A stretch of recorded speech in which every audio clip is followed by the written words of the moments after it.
Assalamualaikum Mas. Nasib pahit ini menimpa diriku.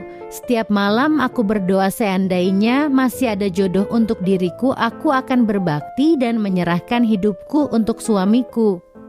Kisahku 5 tahun yang lalu saat aku masih kuliah, memang aku tergolong wanita cantik yang jadi rebutan pria saat itu.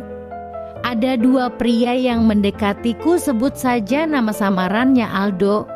Dia mendekatiku dengan ketulusan kedewasaan dan selalu mengajarkanku tentang agama hingga selalu mengingatkanku untuk jangan pernah meninggalkan sholat 5 waktu.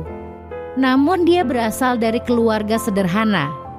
Untuk fisik pun ya seperti pria biasa pada umumnya, sedangkan Bambang yang mendekatiku dengan kemewahan, makan di restoran, shopping, nonton bioskop, liburan.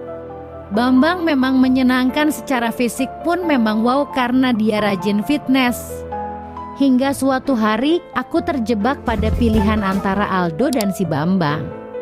Jujur hatiku mantap dengan Aldo dan hatiku benar-benar nyaman saat bersamanya. Namun aku menyangkal hatiku sendiri. Aku menggunakan logika dan memilih si Bambang karena secara ekonomi dari keluarga kaya.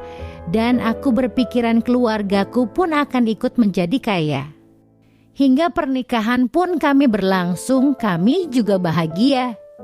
Namun kebahagiaan itu hanya berlangsung 2 tahunan saja ketika dia mulai putus asa tiap malam kami berhubungan. Namun aku tak kunjung hamil. Hingga akhirnya kita periksa pergi ke dokter dan ternyata aku yang dinyatakan mandul.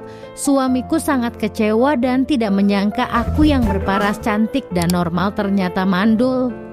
Pertengkaran akhirnya sering terjadi hingga ternyata suamiku main di belakang dengan wanita lain. Dan beberapa bulan setelah suamiku tahu wanita selingkuhannya hamil, dia sangat senang. Dan tanpa perasaan bersalah dia memutuskan untuk menceraikanku. Hidupku terasa berakhir, aku putus asa. Dan pada suatu hari tanpa sengaja, aku bertemu dengan Aldo setelah bertahun-tahun kami tidak bertemu. Aku curhat menangis sejadi-jadinya, aku meminta maaf dan aku memohon untuk memberikan kesempatan untukku. Namun ternyata dia menolak karena sebentar lagi juga akan menikah dengan wanita pilihannya. Dan ternyata sekarang pun dia juga sudah sukses, bahkan bisnisnya bolak-balik luar negeri. Dari kisahku ini aku paham dan aku sadar ternyata kebahagiaan tidaklah bisa diukur dari harta, materi, dan ketampanan. Sebab ketulusan dan keikhlasan menerima jauh lebih berarti. Aku hanya mengharap bila masih ada pria yang mau menerima keadaanku ini, aku sangat bersyukur. Dan aku akan berbakti kepada suamiku. Aku tidak mencari kriteria karena aku sendiri penuh kekurangan.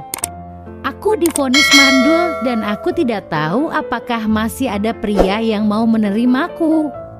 Terima kasih Mas sudah mendengarkan curhatanku ini. Sekian, wassalamualaikum warahmatullahi wabarakatuh.